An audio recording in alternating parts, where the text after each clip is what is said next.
Doa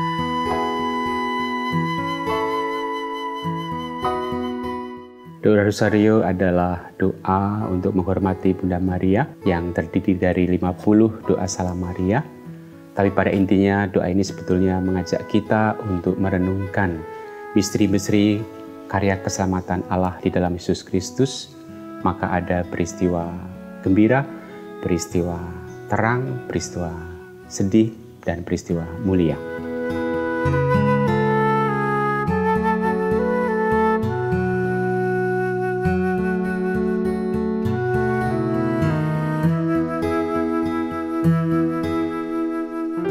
Umat Kristiani pada gereja perdana itu mereka sudah sering mendoakan doa yang diulang-ulang.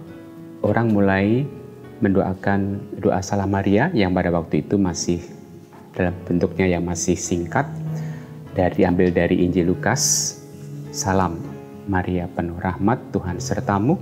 Lalu ditambahkan salam juga dari Elizabeth. Terpujilah engkau di antara wanita dan terpujilah buah tubuhmu. Dan pada akhirnya Santo Petrus Canisius pada abad yang ke-16 itu menambahkan doakanlah kami yang berdosa ini.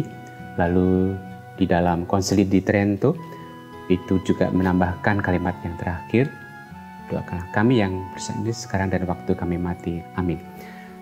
Lalu doa itu mulai terkenal ketika Santo Dominikus pada abad yang ke-13 itu mendapat penampakan dari Bunda Maria yang berikan rosario dan meminta dia untuk berdoa rosario. Maka dia mengajak umat dalam berkelompok-kelompok untuk mendaraskan doa rosario bersama-sama.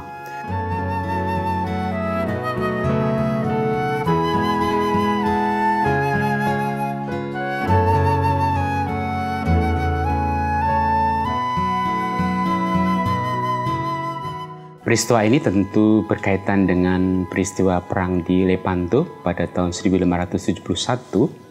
Pada waktu itu armada Turki dari kerajaan Ottoman itu menyerang negara-negara Eropa, sehingga tentu saja negara-negara Eropa itu bergabung untuk melawan armada Turki yang jauh lebih banyak.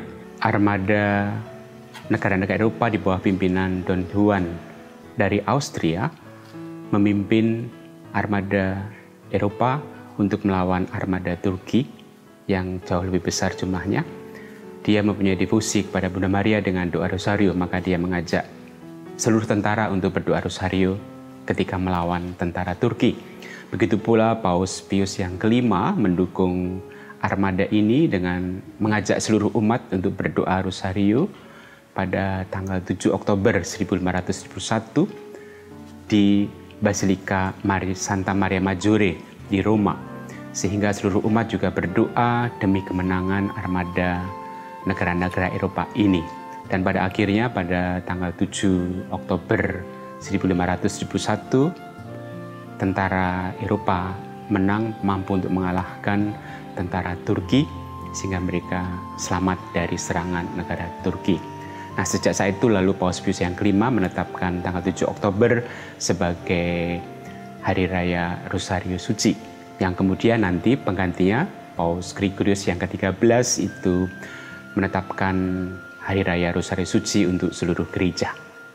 Dan Paus Yohanes yang ke-23 itu mengganti Hari Raya Rosario Suci menjadi Pesta Ratu Rosario.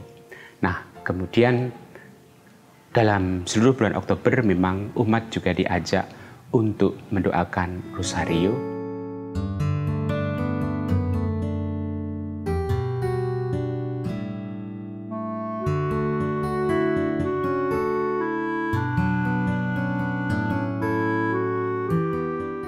Dalam doa rosario yang kita kenal, rosario adalah sebuah doa.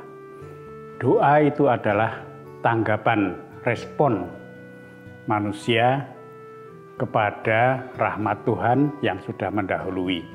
Dan rahmat itu memuncak pada peristiwa Yesus Kristus, wafat dan kebangkitannya. Isi doa rosario itu sangat injili. Bapa kami, itu adalah doa yang diajarkan Yesus. Salam Maria, itu adalah salam malaikat Gabriel dan pujian yang diberikan Elizabeth kepada Maria tatkala dia mengunjunginya. Kemuliaan kepada Bapa dan Putra dan Roh Kudus itu adalah setiap kali kita jumpai pada awal surat Paulus, akhir surat Paulus, itu semua berasal dari kitab suci. Maka doa rosario adalah doa yang sangat alkitabiah.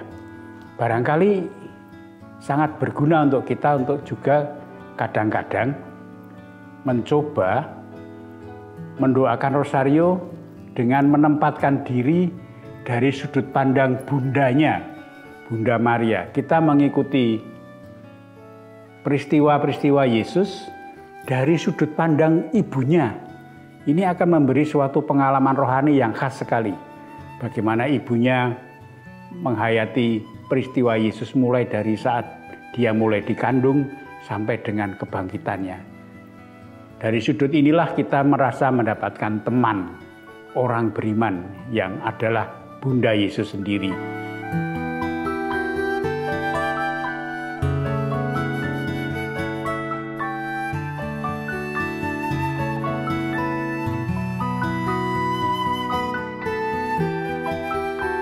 Di dalam gereja, bakti umat secara keseluruhan diungkapkan di dalam liturgi yang resmi, yang kita kenal dengan liturgi sakramental.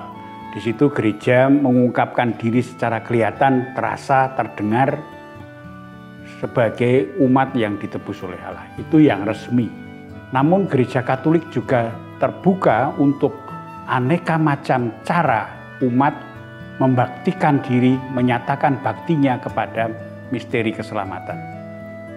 Ada kalanya orang merasa butuh secara perorangan untuk berbakti kepada Allah dengan cara yang terasa, masuk ke hati. Di dalam doa devosi pribadi itu orang sungguh-sungguh merasakan dekat sekali dengan Tuhan tanpa mengurangi kedekatan Tuhan yang kita terima lewat sakramen-sakramen.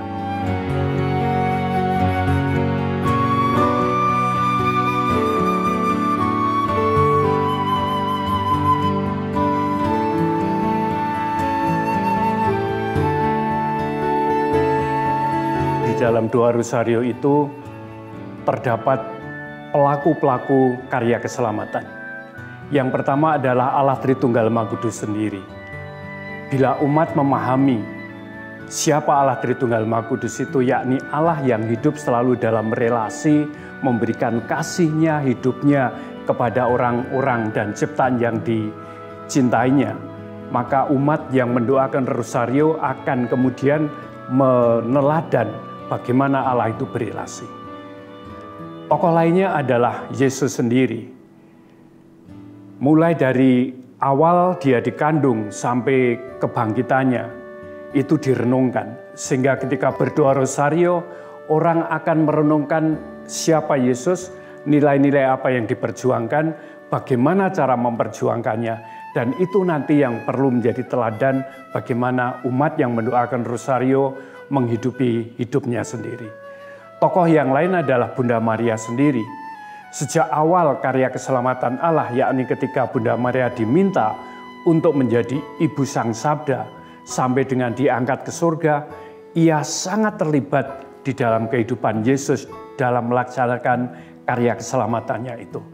Dan disitulah kita dapat meneladan bahwa Bunda Maria itu bukan perempuan yang pasif, yang hanya diam tidak berbuat apa-apa, tapi sangat aktif untuk memahami kehendak Allah dan melaksanakannya bersamaan dengan perjuangan hidup Yesus sendiri.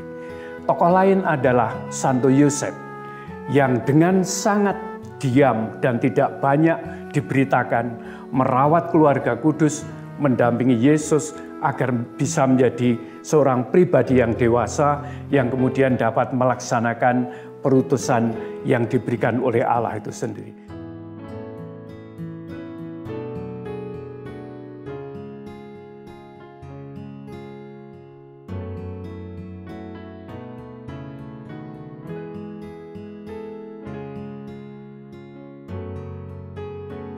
berdoa itu tidak hanya meminta ini dan itu. Kalau orang sungguh-sungguh berdoa, dia akan melaksanakan apa yang didoakannya itu di dalam hidupnya sendiri. Sehingga semua doa yang diucapkannya akan membentuk diri pribadinya. Seperti misalnya yang tertuang di dalam Rosario Merah Putih yang digagas oleh Keuskupan Agung Jakarta. Umat diajak untuk merenungkan kembali apa artinya menjadi orang Indonesia yang 100% dan sekaligus Katolik yang 100%. Dari sana antara lain doa permohonannya adalah agar keadilan sosial itu dapat diwujudkan. Nah, bagaimana keadilan sosial itu dapat diwujudkan?